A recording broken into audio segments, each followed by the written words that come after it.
என்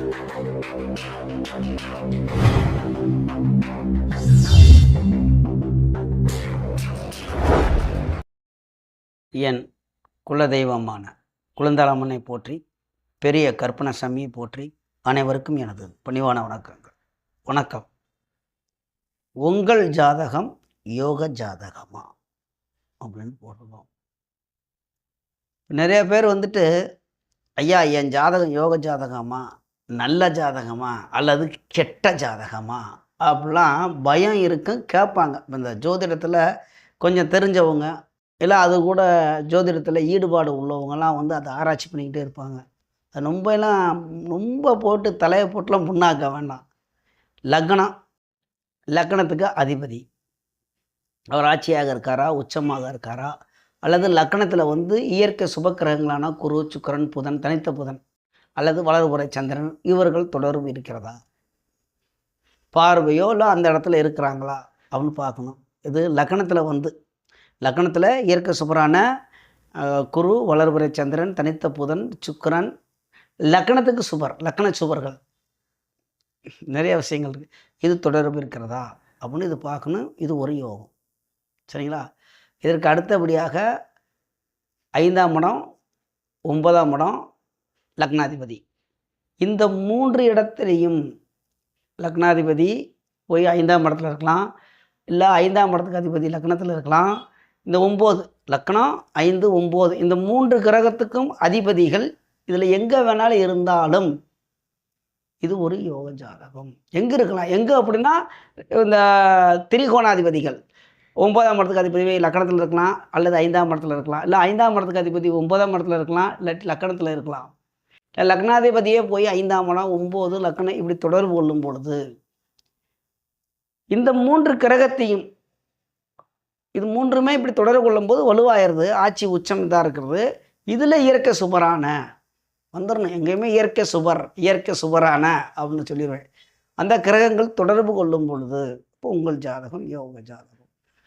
அப்புறம் நம்ம ஒவ்வொன்றா எடுக்கலாம். இப்போ 12 பாவகம் இருக்குது. ராசி கட்டத்தில் 12 கட்டம் இருக்குது. அதில் எந்த கட்டம் வேணும், எது வேணாம் அப்படின்னா, இப்போ 6, 8, 12லாம் அதெல்லாம் தேவையில்லையா அப்படின்னா, அதில் தீய பாவங்களும் இருக்குது, நல்ல பாவங்களும் இருக்குது. இப்போ சம்பாதிக்கணும், வெளிநாடு போகணும்னா 8, 12 வேணும். நிரந்தரமான வேலை வேணும் அப்படின்னா 6ஆம் இடம் வேணும். சரிங்களா? அப்போ இந்த பாகத்தில் வந்து பொதுவாக நல்ல பலன்னு சொல்லிட்டு இருக்கேன். அதில் கெட்டது இருக்குது நிறையா.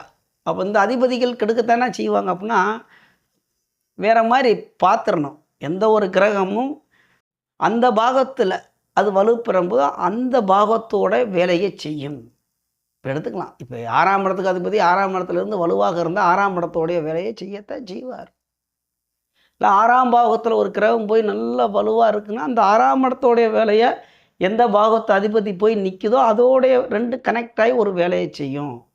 அப்போ அது இப்படி இருக்கும்போது அது ஒரு கெட்டதாக வந்தது. இப்போ யோக ஜாதகம் அப்படின்னு எடுக்கும்போது அப்போ திரிகோணத்தில் வந்து சுபர்கள் தொடர்பும், இந்த கேந்திரத்தில் வந்து பாவர்கள் இருக்கலாம். இருந்தாலும் இந்த கேந்திரம் அப்படிங்கிறது வந்து 1, 4, 7, 10 லக்னத்தையும் சேர்த்தா அது 1. லக்னத்தில் இருந்து 4ஆம் இடம், 7ஆம் இடம், 10ஆம் இடம் இது கேந்திரம். 4 சேரும்போது திரிகோணங்கும்போது லக்னத்தையும் சேர்க்கலாம், 5, 9. அப்போ இந்த பாவங்கள் வலுப்பெற்றிருக்கணும். நமக்கு முதன்மை யோகம் அப்படின்னா திரிகோணத்தை தான் எடுத்துக்கணும். கோணாதிபதிகள் அப்படிங்குவாங்க. லக்னாதிபதி, 5ஆம் இடத்துக்கு அதிபதி, 9ஆம் இடத்துக்கு அதிபதி இவர்கள் எங்காவது பரிவர்த்தனை யோகத்தில் இருக்கலாம். லக்னாதிபதியும் 9ஆம் இடத்து அதிபதி பரிவர்த்தனை யோகம் அப்படின்னாக்கும் லக்னத்துக்கு அதிபதி இப்போ உதாரணத்துக்குன்னா காலபுருஷ தத்துவம் அப்படியே வந்துடுவோம். மேச லக்னம்னு எடுத்துக்கலாம். முதல் ராசியான மேச லக்னம். அப்போ மேச லக்னத்துக்கு அதிபதி யாருன்னு கேட்டிங்கன்னாக்கும் செவ்வாய். சரி, 9ஆம் இடத்துக்கு அதிபதி யார் அப்படின்னு கேட்டிங்கன்னா அந்த இடத்துல குரு வந்துடுறாருங்களா. அப்போ குருவும் செவ்வாயும் பரிவர்த்தனை அப்படிங்கும்போது என்ன வாய்ப்புனா, குரு போய் லக்னத்தில் இருக்கிறதும் செவ்வாய் போய் 9ஆம் இடத்துல இருக்கும்போது இந்த பரிவர்த்தனை யோகம் வந்துடுது.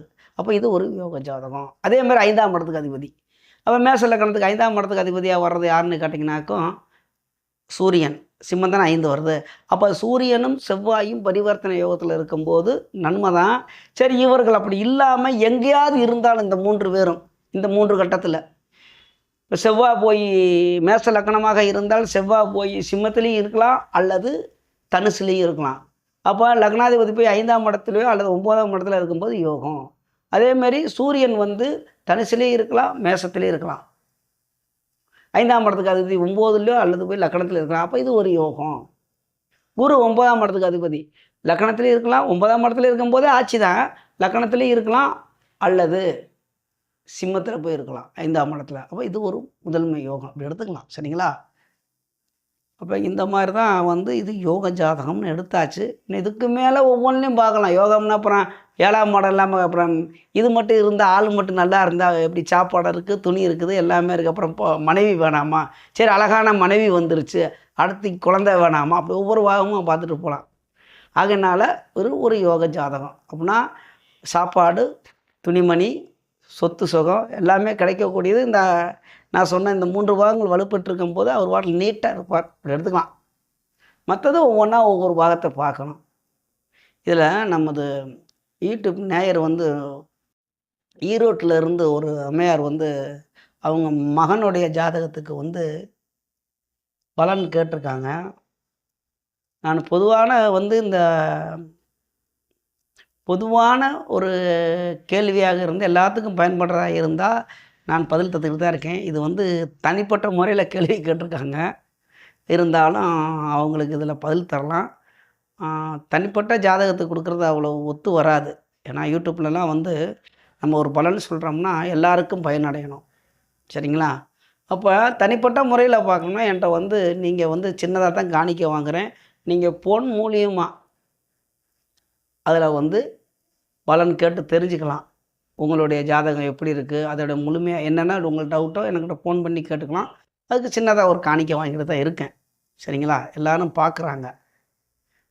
சரி, இந்த அம்மையாருக்கு உங்களுக்கு வந்து நம்ம பதில் தரலாம். ஏன்னா அவங்க கேட்டிருக்காங்க, ரொம்ப ஆவலாக கேட்டிருக்காங்க. என்ன கேட்டிருக்காங்கன்னா, அவங்க பேர் வந்து லதா.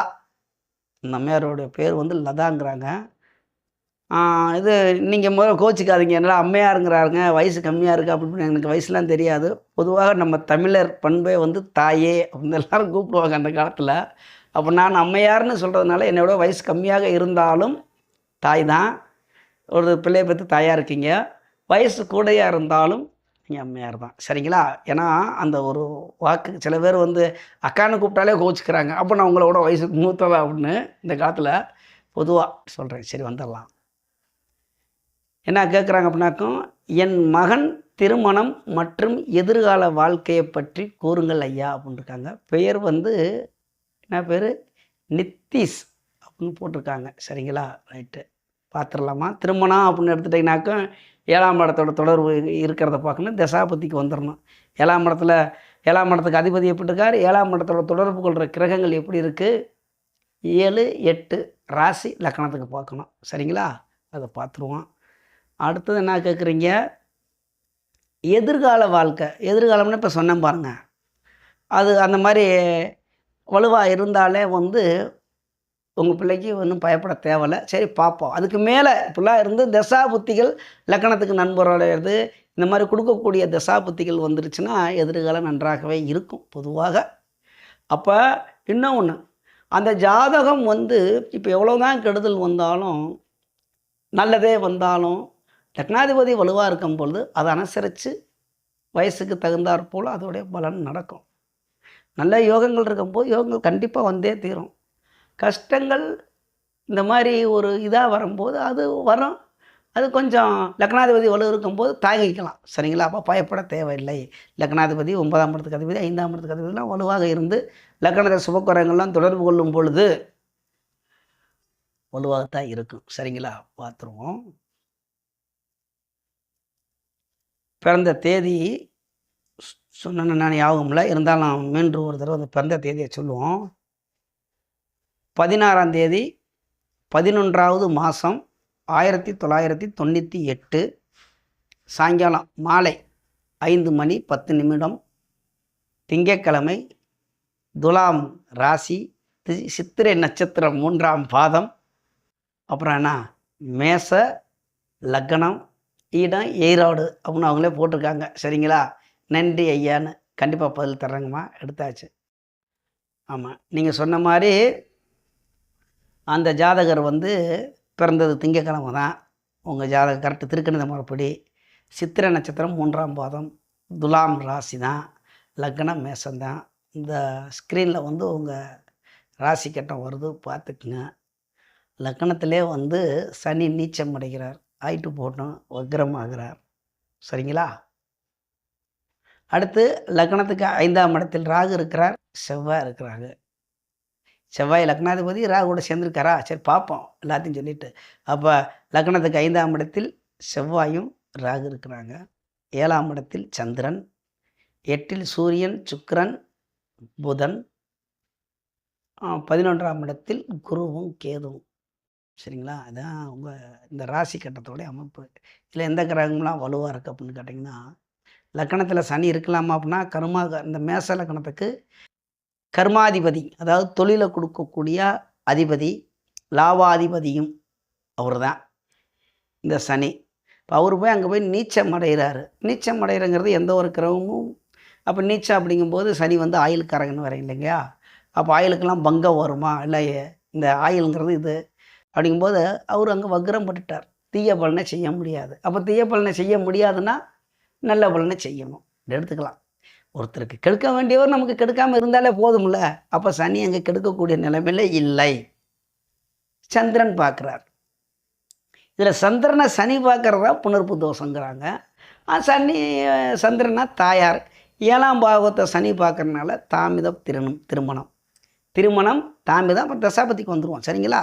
அடுத்து வரும்போது நீங்கள் கேட்டதுக்கு அதேமாதிரி ராசிக்கு 7ஆம் இடத்துல சனி இருக்கிறார். அப்போ லக்னத்துக்கு 7ஆம் பாவத்திலையும் சனி தொடர்பு கொள்கிறார், ராசிக்கு 7ஆம் இடத்துலையும் சனி தொடர்பு கொள்கிறார். லக்னத்தில் இருந்து கொண்டு 7ஆம் பார்வையாக ராசியை பார்க்குறார். லக்னத்திலே இருக்கிறதுனால இங்கே ராசிக்கு 7ஆம் பாவத்தில் சனி இருக்கிறார். அப்போ 2லேயும் சனி தொடர்பு கொள்கிறார். அப்படிங்கும்போது தாமித திருமணம் வந்துருச்சுங்களா? லக்னத்துக்கு 8ஆம் இடத்தில் வந்து 2 சுபக்கிரகங்களும் ஒரு பாவியும் உட்கார்ந்துருக்காங்க. இது என்னங்க பாவி யார் அப்படின்னு கேட்டிங்கன்னா லக்ன சுபர் தான். இந்த சுக்கிரன் வந்து லக்னத்துக்கு சுபர் தான், ஆனால் 8ஆம் இடத்துல இருக்கிறாரு. இந்த இடத்துல சுக்கிரனும் புதனும் இயற்கை சுபர் தான். இன்னும் ஒன்று, லக்னத்துக்கு அதிபதியும் 5ஆம் இடத்துக்கு அதிபதியும் பரிவர்த்தனை யோகத்தில் இருக்கிறார்கள். இன்னும் 8ஆம் இடத்துல தானங்க பரிவர்த்தனை யோகத்தில் இருக்காங்க. அப்படின்னாப்போ நீங்கள் அப்படி எடுத்துக்க வேண்டாம். லக்னத்துக்கு அதிபதி செவ்வாய் தானே. அப்போ செவ்வாய் போய் இங்கே சிம்மத்தில் இருக்கார். சிம்மத்துக்கு அதிபதி சூரியன் போய் விருச்சிகத்தில் இருக்காங்க. அப்போ செவ்வாயை தூக்கி விருச்சிகத்தில் வச்சு சூரியனை தூக்கி அங்கே சிம்மத்தில் போட்டோம்னால் இங்கே சூரியனும் ஆட்சியாக இருக்கிறார், செவ்வாயும் ஆட்சியாக இருக்கார். அப்போ 8ஆம் இடமும் பாதிக்கப்படவில்லை, லக்னாதிபதியும் பாதிப்பில்லை. சரிங்களா? அப்போ கிரகம் வலுவாக இருக்குது. இன்னொரு விஷயம் என்னன்னு கேட்டிங்கன்னா 9ஆம் இடத்துக்கு அதிபதி அவர் பார்த்துட்டிங்கன்னா 5ஆம் பார்வையாக 2, 4, 5 3ஆம் இடத்தை பார்க்கிறார். 7ஆம் பார்வையாக லக்னாதிபதியை பார்க்கிறார். 9ஆம் பார்வையாக ராசியவே பார்க்கிறார். அப்போ 9ஆம் பாவத்துக்கு அதிபதி, 5ஆம் பாவத்துக்கு அதிபதி, லக்னாதிபதி, இது 3 ஒரு மாதிரி தொடர்புல வந்து விட்டது. அதனால் இந்த ஜாதகம் யோக ஜாதகம். சரிங்களா? இப்போ வயசு வந்து 26 வயசு தானே ஆகுது. 98ல் 11ஆவது மாதத்தில் பிறந்திருக்காரு. அப்போ 98னா 2008, 2018, இதில் ஒரு 6 வருஷம். அப்படின்னா 26 வயசு நடந்துக்கிட்டு இருக்கு. அடுத்து இங்கே இப்போ 9ஆவது மாதங்களா, 11ஆவது மாதம் வரும்பொழுது 27ஆவது வயசு தொடக்கம் வரும். இந்த பிறந்த நாள் கொண்டாடுவீங்களா இந்த வருஷத்தில். அதுக்கப்புறமா 27 வயசு தொடக்கம் இருக்குது. இப்போ நமக்கு தசாபத்திக்கு வந்துடணும். எந்த ஒரு யோகத்துக்கும் கொடுக்கக்கூடியது யாருன்னா என்ன தசா புத்தி நடக்குதோ அதை அனுசரித்து தான் இங்கே நடந்து கொண்டு போகும். அது யாராக இருந்தாலும் கோயிலே போய் குடி கொண்டாலும், இல்லை சிவனவே வேண்டிக்கிட்டு சிவபக்தராக இருந்தாலும், ஏன் அந்த சிவனாக இருந்தாலும், ஏன்னா அவங்கெல்லாம் நம்ம எத்தனையோ கதை கேட்டிருக்கோம். இல்லை சிவபக்தனை பற்றி நம்ம எடுத்துக்கலாம், எத்தனையோ கதைகள் சொல்லலாம். கர்மா வினைகள் படி அவரவர் கர்மா வினைகள் படி தர்க்கப்படி பலன் நடக்கும். அதை நடத்தக்கூடியவர் யார் அப்படின்னு கேட்டிங்கன்னா தசா புத்தி. தசாநாதனுக்குத்தான் முதன்மை அதிகாரம். அவர்தான் ஒரு வீட்டுக்கு தந்தைன்னு எடுத்துக்கலாம், இல்லாட்டி ஒரு ஆஃபீஸுக்கு வந்து மேனேஜராக எடுத்துக்கலாம். அவர் தான் முதன்மையான ஆள், இந்த தசா நடத்தக்கூடியவர். அவர் தான் தீர்மானிக்கணும். புத்திங்கிறவர் ஏவலாள், அதாவது வேலையாள்னு எடுத்துக்கலாம், இல்லாட்டி ஒரு மேனேஜருக்கு கீழான ஆள்னு எடுத்துக்கலாம். இல்லை அப்பா இருந்தால் அந்த புத்தியை வந்து மகனாக எடுத்துக்கலாம். நீங்கள் புரியறதுக்காக தான் இவ்வளவு சொல்கிறேன். அப்படிங்கும்பொழுது தசாநாதன் தான் முதல்ல தீர்மானம் பண்ணுறது.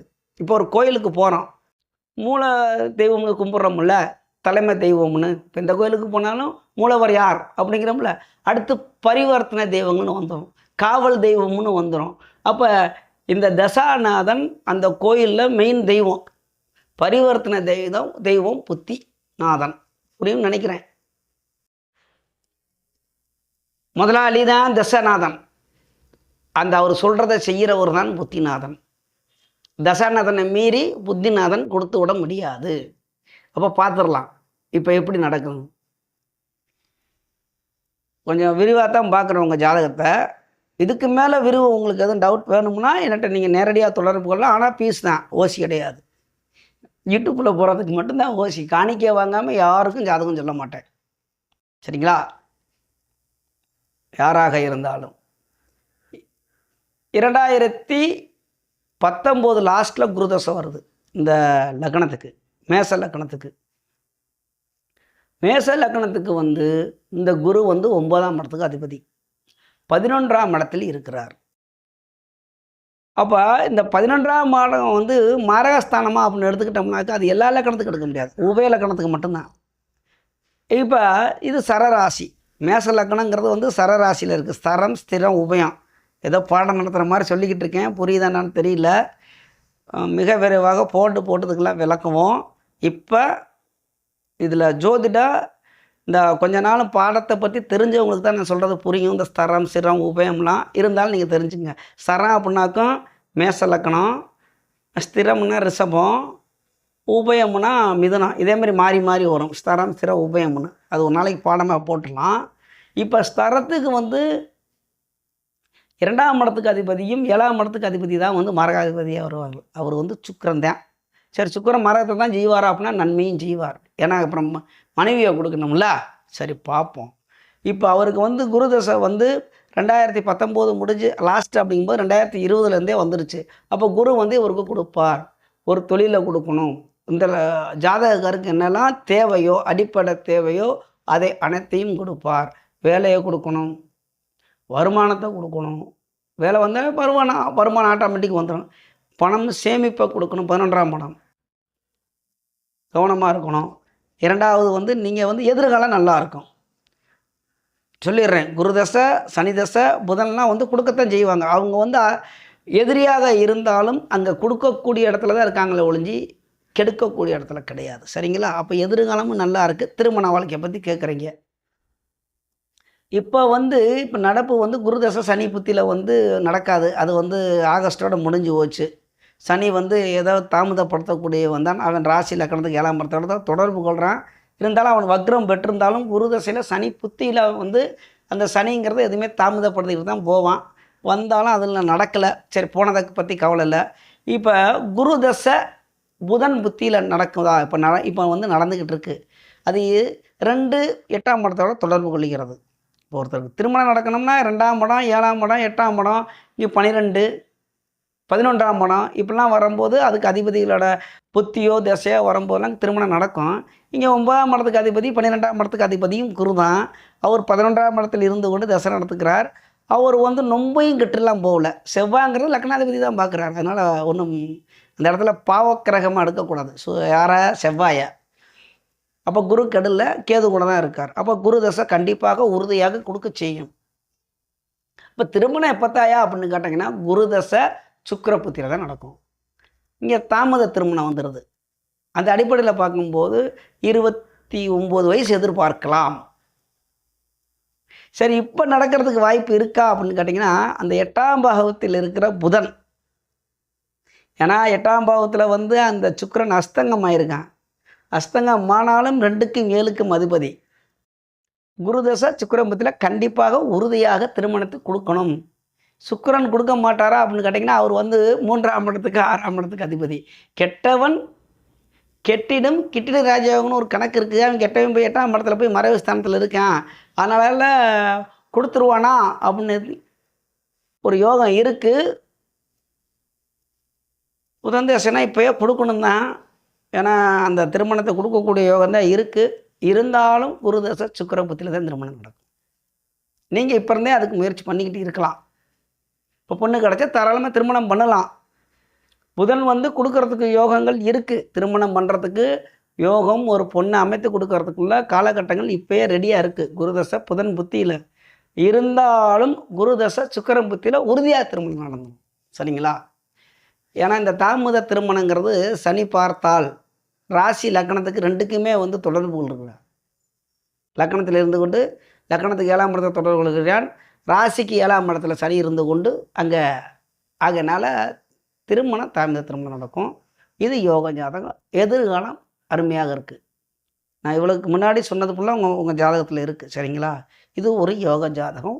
உங்கள் குழந்தை வந்து நன்றாக இருப்பார். எதிர்காலம் அருமையாக இருக்கும். குருதசைக்கு அடுத்து சனி தசை வரப்போதே, அது எப்படி தான் நீங்கள் பயப்படுறீங்க? உறுதியாக சனி தசை கொடுக்க செய்யும், கெடுக்க மாட்டார். லாபத்தை வாரி வழங்கி கொடுப்பார். நல்ல நிரந்தரமான வேலையை கொடுப்பார். 10ஆம் இடத்துக்கு அதிபதி. தொழில் மூலியமாக இல்லை 4 பேர்த்துக்கு வேலையை கொடுப்பார். தொழில் தொடங்கலாம். குருதசையும் நல்லதை செய்யும், சனி தசையும் நல்லதை செய்யும்.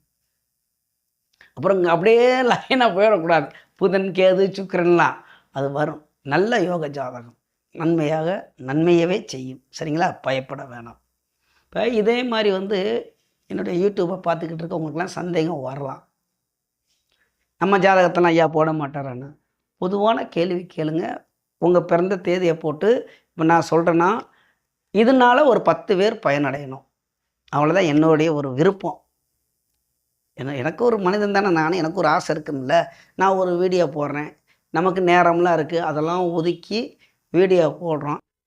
இந்த என்னுடைய வீடியோவை பார்த்து எத்தனை பாயிண்ட் எடுக்கலாம். இந்த மாதிரிலாம் சொல்லிட்டு வர்றேன். அது அவங்களுக்கு பயனுள்ளதாக இருக்கணும். அப்போ நம்ம போடுற வீடியோ, நம்ம உழைக்கிற உழைப்பு வந்து அது வந்து வேஸ்ட்டாக போகலை. நமக்கு ஒரு மன திருப்தியாக இருக்கும். அவ்வளோதான். அப்போ தனிப்பட்ட முறையில் உங்கள் ஜாதகம் பார்க்கணும்னா என்கிட்ட கால் பண்ணி ஃபோனில் கூகுள் பேயில் பணத்தை போட்டுருங்க. உங்கள் பிறந்த தேதி நேரம்லாம் இதே மாதிரி ராசி லக்கணத்தெல்லாம் நீங்கள் வாட்ஸ்அப்பில் அனுப்பிவிட்டுக்கலாம். எல்லாத்துக்குமே ஜோதிடத்துக்கு இந்த நம்பர் தான். என்னோட தொடர்பு கொள்ளலாம். ஃபோனில் உங்கள் சந்தேகத்தில் கேட்டுக்கலாம். ஃபீஸ் வந்து ஃபோன்லேயே சொல்கிறேன். சரிங்களா? அனுசரித்து தான் வாங்கிக்கிட்டு இருக்கேன். அதிகம்லாம் இல்லை, பயப்பட வேணாம். உங்களால் என்ன முடியுமோ அதுதான். அதெல்லாம் நான் ஃபோனில் வாங்க, கான்டாக்டில் வாங்க, உங்களுக்கு ஃபீஸ் சொல்லலாம். அதேமாதிரி நீங்கள் யூடியூப்பில் கேட்கணும்னா காத்திருக்கணும். எனக்கு நேரம் தான் போடுவேன். அதில் பொதுவான பலனாக இருந்தால் நல்ல ஒரு இதாக இருக்குது, எல்லாத்துக்கும் பயன் உள்ளதாக இருந்தால் உடனே அந்த வீடியோ போட்டுருவேன். சரிங்களா? அப்போ நமது யூடியூப் சொந்தங்கள் அனைவருமே நல்ல வளமுடன் வாழ்வீர்கள், நன்றாக இருப்பீர்கள். நன்றி, வணக்கம்.